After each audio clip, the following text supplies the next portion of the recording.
চ্যানেলগুলোর প্রত্যেকটা দিন বহু স্ক্যামের কথা আপনাদের সামনে তুলে ধরছে, কিন্তু আমাদের মতো অবলা মেয়েদের সাথে যে প্রত্যেক দিন প্রত্যেক ঘরে ঘরে যে স্ক্যাম চলছে সে কথা কে বলবে?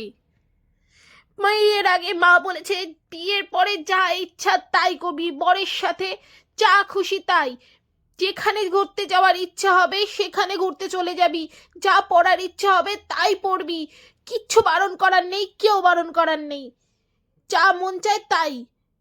আমরাও তখন ভেবেছিলাম আহা হা, কত কিছুই, যেখানে ইচ্ছা হবে সেখানে যাব, কত জায়গায় ঘুরতে যাব, কত ছোট ছোট ড্রেস পরবো, কত কি খাবো, কত রোম্যান্টিক গান শোনাবো বরকে, কত কি।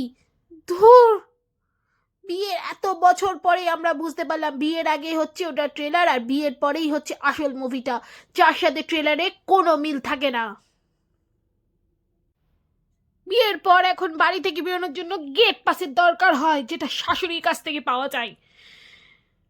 বাড়ি ছেড়ে বেরোনোর সময় ব্যান্ড পাটা বাজিয়ে সকলকে জানিয়ে যেতে হয় কোথায় যাচ্ছি, কখন যাচ্ছি, কেন যাচ্ছি, কার সাথে যাচ্ছি, কার সাথে দেখা করব, কোথায় যাব, কখন ফিরবো।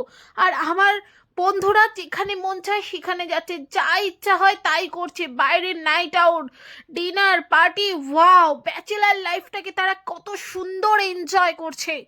আর আমার অবস্থা উফ।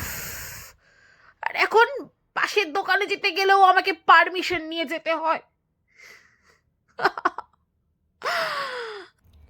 কুমারী মেয়েদের নানা স্বপ্ন দেখিয়ে বিয়ে দেওয়ার পর তাদের স্বপ্ন ভাঙার অপরাধের শাস্তি ভগবান একদিন ঠিক দেবেন।